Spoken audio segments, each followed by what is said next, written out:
Allez, bonjour à tous. Donc aujourd'hui, vidéo 1 sur un essai de traction.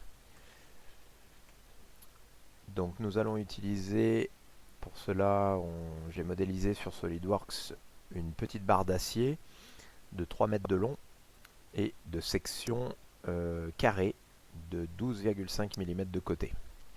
Cette barre va être sollicitée avec une tension de 21 360 newtons et l'objectif étant de mesurer quelques paramètres de la barre, donc la contrainte, donc c'est un essai de traction, hein, donc on va mesurer la contrainte sigma, l'allongement et du coup la déformation.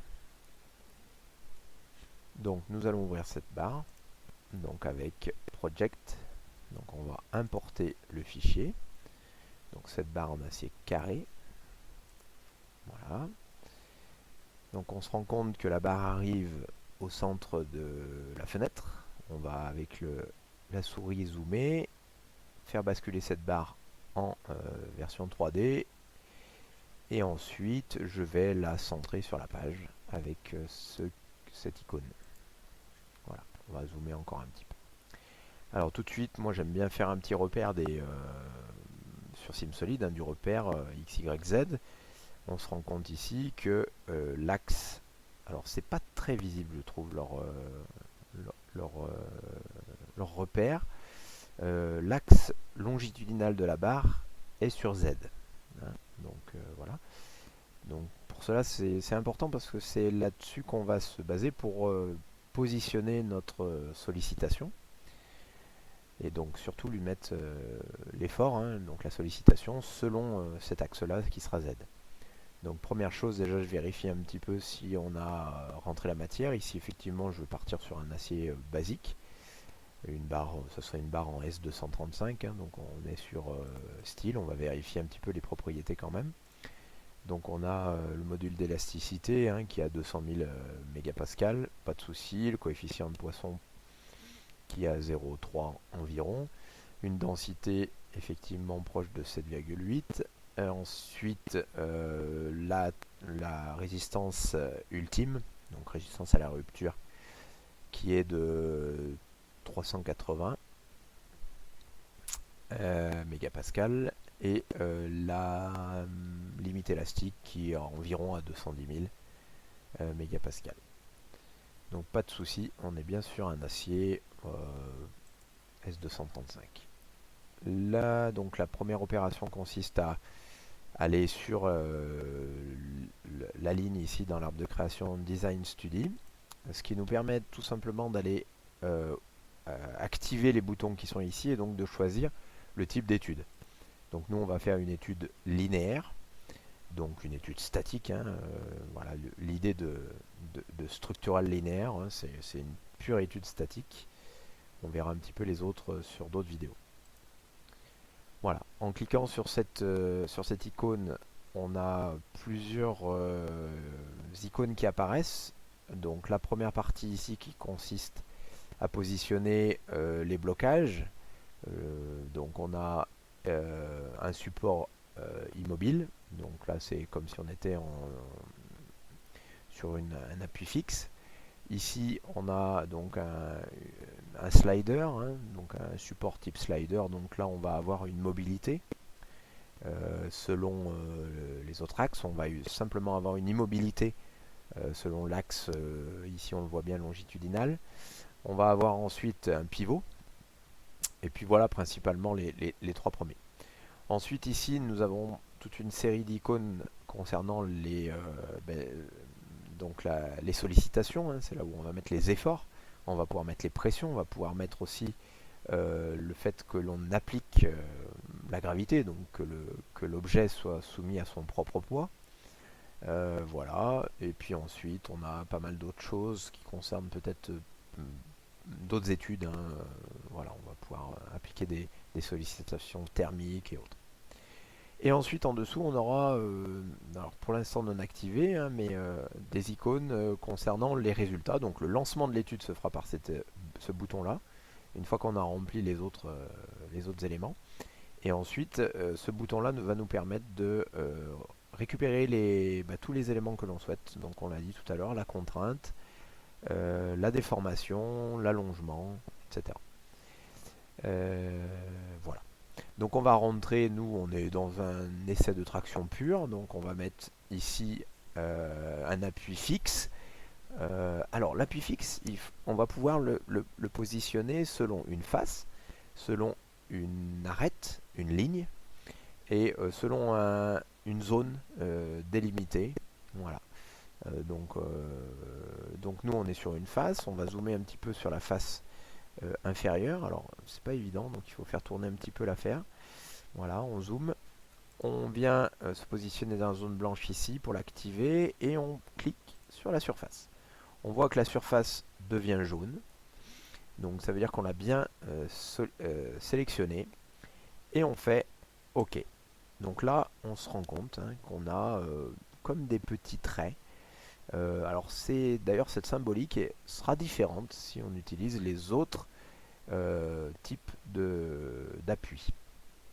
Alors je vais refaire, admettons que je me sois trompé, je reviens dans la ligne Load Contrainte, je viens sur Immobile et je fais Edit.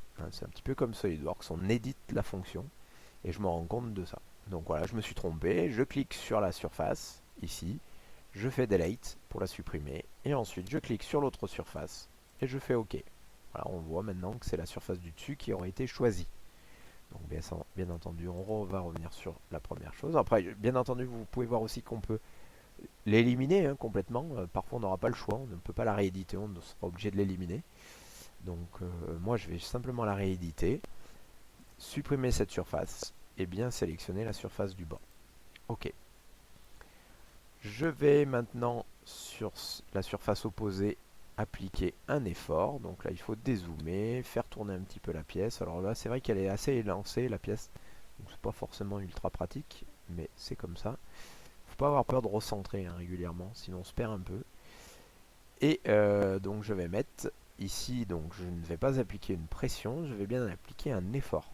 Donc je clique sur cette icône, force, sur une face que je sélectionne. Et là, eh bien, il va falloir rentrer une valeur. Alors bien entendu, on va pouvoir changer de l'unité. Alors les autres sont plutôt des unités anglo-saxonnes, donc on va rester nous sur l'unité du système international en newton. On aurait pu choisir aussi de générer un déplacement. Voilà, c'est une autre hypothèse. Nous, en l'occurrence ici, on est plutôt dans l'idée d'appliquer un effort. On l'a dit tout à l'heure. Alors c'est là où il faut aller regarder Z, comment il est situé. Donc nous, ça sera bien un effort selon moins Z. Donc là, on va mettre moins 21 360 newtons. OK. Et là, tout de suite, visuellement, d'accord, on a nos efforts qui arrivent et c'est fait des petites flèches. Donc voilà, c'est pas si évident que ça à voir. Encore une fois, je trouve que leur représentation est moyenne. On voit bien l'effort qui est vers le haut. Donc on sera bien dans une sollicitation de traction. Voilà. La première partie est presque terminée. On va pouvoir lancer le solver. On appuie dessus. Il nous met un petit message en nous demandant si effectivement on avait bien désigné le matériau et si c'était le matériau qui était désigné qui était par défaut. Donc là, bien entendu, je valide. Yes. L'étude est terminée. Vous avez vu que sur ce genre de situation, une pièce simple, on a mis moins de 2 secondes. Le SimSolid a mis moins de 2 secondes pour résoudre les différentes équations. Là, maintenant, on va analyser un petit peu les résultats. Donc, on va dans résultats. Alors, on a des résultats de déplacement. Bon, typiquement sur une flexion, par exemple, ça serait la flèche. Ici, sur une traction, ça serait l'allongement. Ici, on a des résultats de contrainte. Stress en anglais, c'est contrainte. Alors, on rentrera un peu plus dans le détail de tous ces éléments-là plus tard. Ici, on a la déformation. Voilà. Donc, je rappelle, la déformation, c'est lié à la théorie de Young, qui dit que la contrainte est égale au module de Young fois la déformation, donc Donc il y a un lien fort dans la zone élastique entre la contrainte et la déformation, hein, lié donc par ce module Young. Ici, hein, on a rentré sur cet acier-là un module Young de 200 000 mégapascales, module Young très classique des aciers, bien entendu.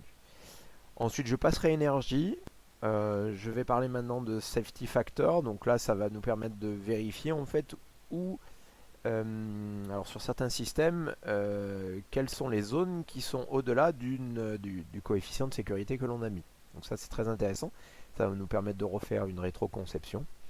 Là, aujourd'hui, on fait simplement une étude et une vérification à la traction. Donc on va vérifier plusieurs paramètres. Le premier qui me semble intéressant, c'est le résultat de la valeur de la contrainte. Alors, on a plusieurs hypothèses. Soit on va récupérer les contraintes de von Mises, que j'expliquerai dans une autre vidéo. Soit on va simplement faire une étude de la contrainte maximum, hein, la contrainte calculée. Donc je rappelle que la contrainte sur une sollicitation de traction simple uniaxiale comme celle-ci, c'est simplement l'effort divisé par l'air de la pièce. Donc là on est sur une barre de 12,5 mm de côté. Donc la section serait un calcul de 12,5 x 12,5 hein, ramené en mètres. Donc on aurait une section de quelques 1,56 10 exposant moins 4 mètres carrés. Donc là c'est le calcul de l'air. La sollicitation, on l'a rentré tout à l'heure, on était à 21 360 newtons. Donc si on fait 21 360 divisé par cet air et cette section, on devrait obtenir 136,7 mégapascales. Donc là on va vérifier ça avec la valeur de von Mises. On va rentrer parce que vous allez voir qu'à l'intérieur de cette donnée là, on va avoir d'abord la contrainte de von Mises, mais on va aussi avoir la contrainte maximum normale ici dans la barre. Donc je valide.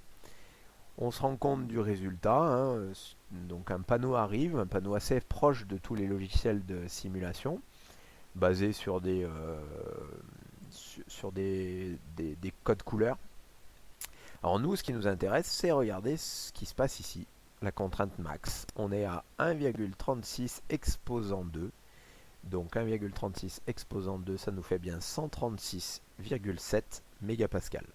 Donc là, on a bien les valeurs que l'on a énoncées théoriquement. Donc là, pas de souci. Cette barre, je vous rappelle, avait une résistance élastique, une limite élastique à 210 000 mégapascales. 210 mégapascales, excusez-moi, je me trompe. Donc 210 mégapascales, 136 ici, on a quelque chose qui résiste, qui ne dépasse pas la limite élastique, donc qui va tout simplement revenir dans son état d'origine lorsqu'on arrêtera la sollicitation. 21 360 newtons, c'est l'équivalent de 2136 kg, donc c'est 2 tonnes. On sollicite la barre en traction avec une charge de 2 tonnes. Donc là, on a aucun problème. L'ensemble résiste. Il n'y a pas un coefficient de sécurité important, mais on a quand même quelque chose d'intéressant. Alors, ce qui est intéressant là-dessus, c'est qu'on va pouvoir même animer. Voilà, ça c'est bien. L'animation hein, qui se trouve ici. Donc, voilà. Alors ça c'est intéressant. Bon, voilà, sur une sollicitation de traction, ça n'a pas beaucoup de sens. Mais vous verrez sur des sollicitations multiples, ça peut être intéressant. On va pouvoir bien entendu augmenter la fréquence hein, d'animation. Voilà. Après, si on regarde de près aussi, on va pouvoir modifier un petit peu le code couleur. Alors ici, bon, ça n'a pas beaucoup d'intérêt, mais je vais zoomer quand même. Donc là, je vais faire une box. Pardon, je vais faire une box pour aller vérifier. Voilà, le code couleur, il est plus ou moins précis. Voilà, ça va dépendre un petit peu de ce qu'on recherche. Donc voilà, tout dépend un petit peu du type de. Ça peut être intéressant sur des pièces très complexes de voir finement où sont les zones un petit peu plus sollicitées. Voilà. Donc voilà au niveau de la contrainte. On va s'intéresser maintenant à un autre paramètre intéressant ici, c'est la valeur de la déformation. Alors on va dans Strain, on va aller dans Equivalent Strain. Voilà. Et alors dans Equivalent Strain, on a plusieurs infos, hein, donc on a des valeurs voilà, qui sont encore une fois on peut animer. Alors voilà, Equivalent Strain. Là pour notre exercice, je pense qu'il n'y a pas grand chose à tirer sur cette option. Par contre, on voit également que sur Strain, on va pouvoir trouver la valeur maximum de déformation. Donc, alors, c'est pas une valeur, hein, c'est sans dimension. Hein, je rappelle, epsilon, c'est l'allongement divisé par la longueur initiale de la barre. Donc, c'est delta L, donc c'est L moins L0, donc c'est l'allongement total moins la longueur initiale. Donc on avait 3 mètres, donc divisé par la longueur initiale. Donc on a un coefficient hein, qui est sans unité. Voilà, on se rend compte ici, si on fait le calcul, hein, je rappelle, sigma égale E fois epsilon, ça c'est la théorie de Young. Donc si on recherche epsilon, on va trouver que epsilon est égal à sigma sur E.